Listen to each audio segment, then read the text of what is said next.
east of the sun and west of the moon. Once upon a time there was a poor husbandman who had so many children that he hadn't much of either food or clothing to give them. Pretty children they all were, but the prettiest was the youngest daughter, who was so lovely there was no end to her loveliness. So one day, 'twas on a Thursday evening late at the fall of the year, the weather was so wild and rough outside, and it was so cruelly dark, and rain fell and wind blew till the walls of the cottage shook again. There they all sat round the fire, busy with this and that. But just then, all at once, something gave 3 taps on the window pane.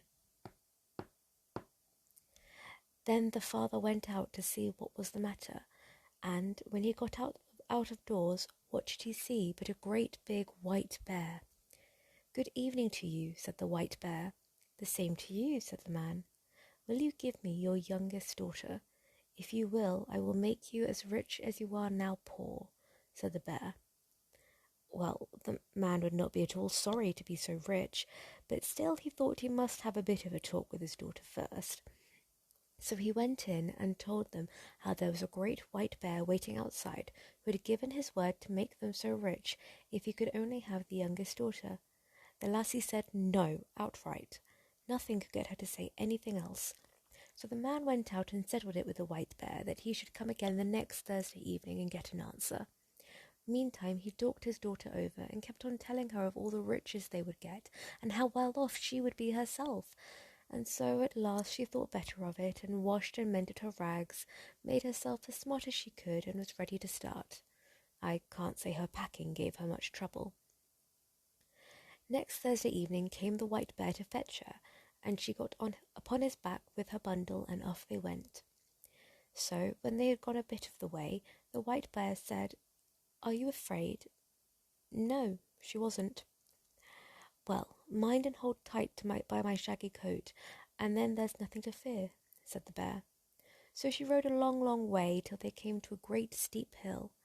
There on the face of it, the white bear gave a knock, and a door opened, and they came into a castle where there were many rooms all lit up, rooms gleaming with silver and gold, and there too was a table ready laid, and it was all as grand could be.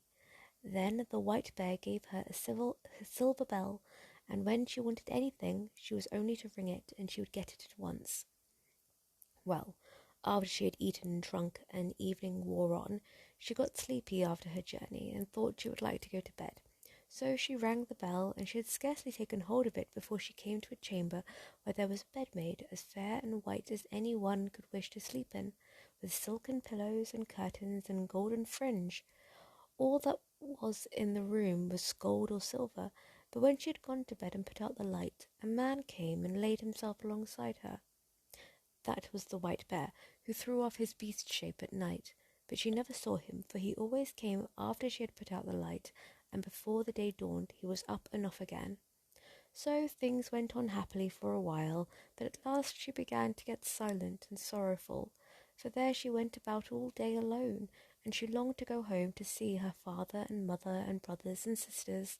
So one day, when the white bear asked what it was that she lacked, she said it was so dull and lonely there, and how she longed to go home to see her father and mother and brother and sisters, and that was why she was so sad and sorrowful, because she couldn't get to them. Well, well, said the bear, perhaps there's a cure for all this, but you must promise me one thing, not to talk alone with your mother, but only when the rest are by to hear, for she'll take you by the hand and try to lead you into a room alone to talk, but you must mind and not do that, else you'll bring bad luck on both of us. So one Sunday the white bear came and said now they could set off to see her mother and father. Well, off they started, she sitting on his back, and they went far and long. At last they came to a grand house, and there her brothers and sisters were running about out of doors at play, and everything was so pretty 'twas a joy to see. "This is where your mother and father live now," said the white bear, "but don't forget what I told you, else you'll make us both unlucky." No, bless her, she'd not forget. And when she reached the house, the white bear turned right about and left her. Then she went in to see her father and mother, and there was such joy there was no end to it. None of them thought they could thank her enough for all she had done for them. Now they had everything they wished, as good could be, and they all wanted to know how she got on where she lived. Well, she said, it was very good to live where she did. She had all that she wished. What she said beside, I don't know, but I don't think any of them had the right end of the stick, or that they got much out of her. But so, in the afternoon, after they had done dinner, all happened as the White Bear had said. Her mother wanted to talk with her alone in her bedroom, but she minded what the White Bear had said and wouldn't go upstairs. Oh, what we will have to talk about will keep, she said, and put her mother off. But somehow or other her mother got round her at last, and she had to tell her the whole story. So she said how every night when she had gone to bed a man came and lay down beside her as soon as she had put out the light, and how she never saw him because he was always up and away before the morning dawned, and how she went about woeful and sorrowing, for she thought she would so like to see him, and how all day long she walked about there alone, and how dull and dreary and lonesome it was. My, said her mother, it may well be a troll you slept with, but now I'll teach you a lesson how to set eyes on him. I'll give you a bit of candle which you can carry home in your bosom. Just light that while he is asleep, but take care not to drop the tallow on him. Yes, she took the candle and hid it in her bosom, and as night drew on, the White Bear came and fetched her away. But when they had gone a bit of the way, the White Bear asked if all hadn't happened as he had said. Well, she couldn't say it hadn't. Now mind, said he, if you have listened to your mother's advice, you have brought bad luck on us both, and then all that has passed between us will be as nothing. No, said she hadn't listened to her mother's advice. So when she reached home and had gone to bed, it was the old story over again. There came a man and lay down beside her, but at dead of night, when she heard he slept, she got up and struck a light, lit the candle, and let the light shine on him, and so she saw that he was the loveliest prince one had ever set eyes on, and she fell so deep in love with him on the spot that she thought she couldn't live if she didn't give him a kiss then and there. And so she did, but as she kissed him, she dropped 3 hot drops of tallow on his shirt, and he woke up. What have you done? He cried. Now you have made us both unlucky, for if you had only held out only this 1 year, I had been freed. For I have a stepmother who has bewitched me, so that I am a White Bear by day and a man by night. But now all ties are snapped between us, and I am set off from you to her. She lives in a castle which stands east of the sun and west of the moon, and there too is a princess with a nose 3 ells long, and she is the wife I must have now. She wept and took it ill, but there was no help for it. Go he must. Then she asked if she mightn't go with him. No, she mightn't. Tell me the way then, she said, and I'll search you out. That surely I may get leave to do. Yes, she might do that, he said, but there was no way to that place. It lay east of the sun and west of the moon, and thither she'll never find her way.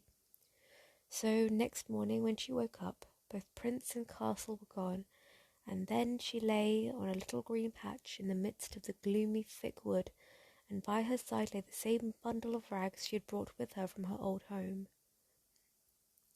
So when she had rubbed the sleep out of her eyes and wept till she was tired, she set out on her way and walked many, many days, till she came to a lofty crag. Under it sat an old hag, and played with a golden apple, which she tossed about. Here the lassie asked if she knew the way to the prince who lived with his stepmother in the castle that lay east of the sun and west of the moon, and who was to marry the princess with a nose 3 ells long. How did you come to know about him? Asked the old hag. But maybe you are the lassie who ought to have had him. Yes, she was. So it's you, is it? Said the old hag. Well, all I know about him is that he lives in the castle that lies east of the sun and west of the moon, and thither you'll come late or never, but still you may have the loan of my horse, and on him you can ride to my next neighbour. Maybe she'll be able to tell you, and when you get there, just give the horse a switch under the left ear and beg him to be off home, and stay, this gold apple you may take with you. So she got up on the horse and rode a long, long time, until she came to another crag, under which sat another old hag, with a gold carding comb. Here the lassie asked if she knew the way to the castle that lay east of the sun and west of the moon, and she answered, like the first old hag, that she knew nothing about it except that it was east of the sun and west of the moon. And thither you'll come, late or never, but you shall have loan of my horse to my next neighbour. Maybe she'll tell you all about it, and when you get there, just switch the horse under the left ear and beg him to be off home. This old hag gave her the golden carding comb. It might be that she'll find some use for it, she said. So the lassie got up on the horse and rode a far, far way, and a weary time. And so at last she came to another great crag, under which sat another old hag, spinning with a golden spinning wheel. Her too she asked if she knew the way to the prince, and where the castle was that lay east of the sun and west of the moon. So it was the same thing over again. Maybe it's you who ought to have had the prince, said the old hag. Yes, it was, but she too didn't know the way a bit better than the two. East of the sun and west of the moon it was, she knew, that was all. And thither you'll come, late or never, but I'll lend you my horse, and then I think you'd better ride to the east wind and ask him.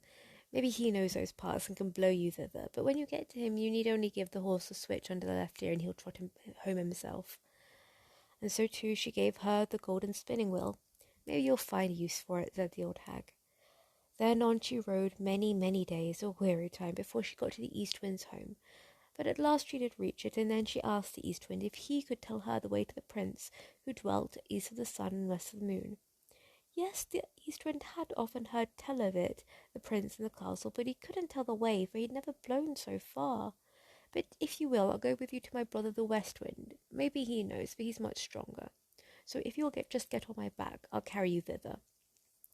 Yes, she got on his back, and I should think they went about briskly along. So when they got there, they went to the west wind's house, and the east wind said that the lassie had brought was the one who ought to have had the prince who lived in the castle east of the sun and west of the moon. And so she had set out to seek him, and how he had come with her, and would be glad to know if the west wind knew how to get to the castle.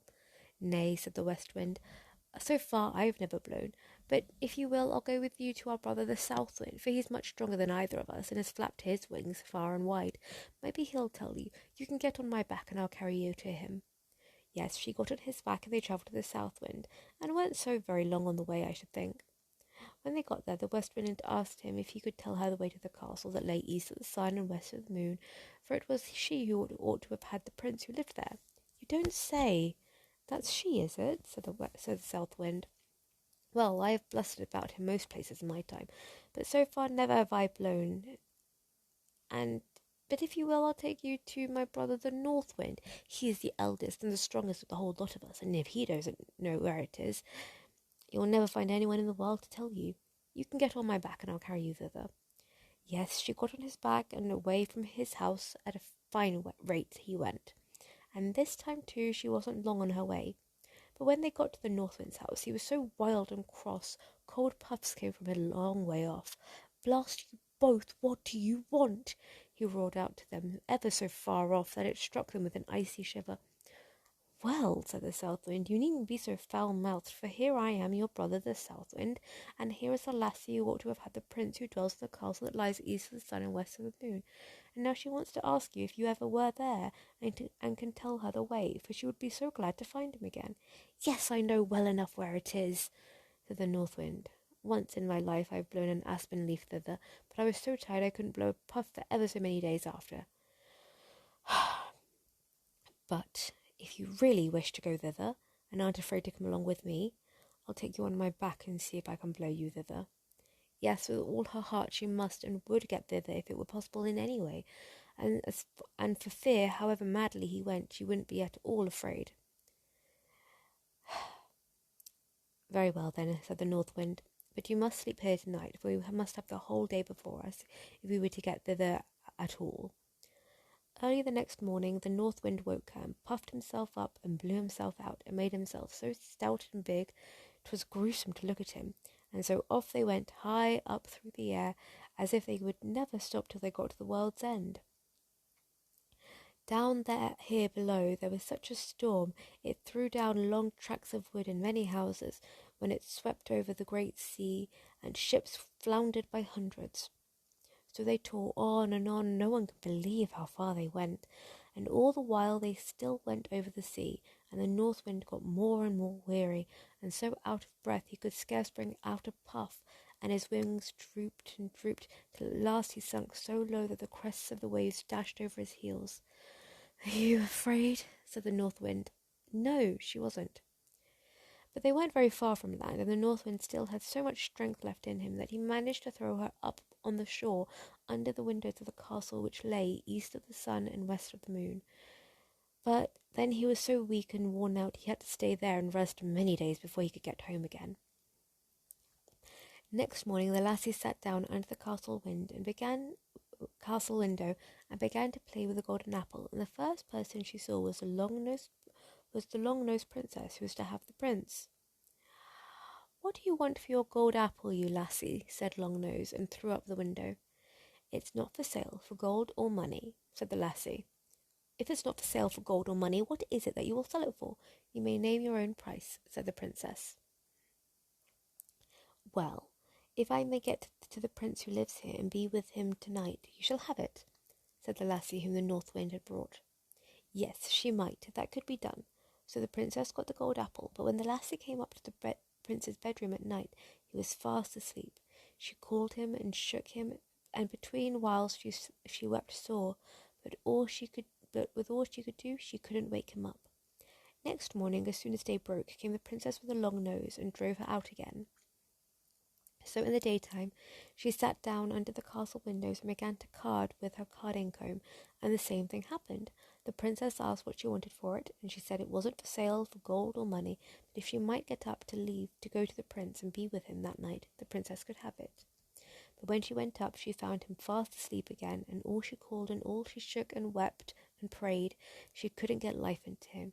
And as soon as the first grey peep of day came, then came the princess with a long nose and chased her out again. So in the daytime the lassie sat down outside under the castle window and began to spin with her golden spinning wheel, and that too the princess with the long nose wanted to have. So she threw up the window and asked what she wanted for it. The lassie said, as she had said twice before, it wasn't for sale for gold or money, but if she might go up to the prince who was there and be with him alone that night, she might have it. Yes, she might do that, and welcome.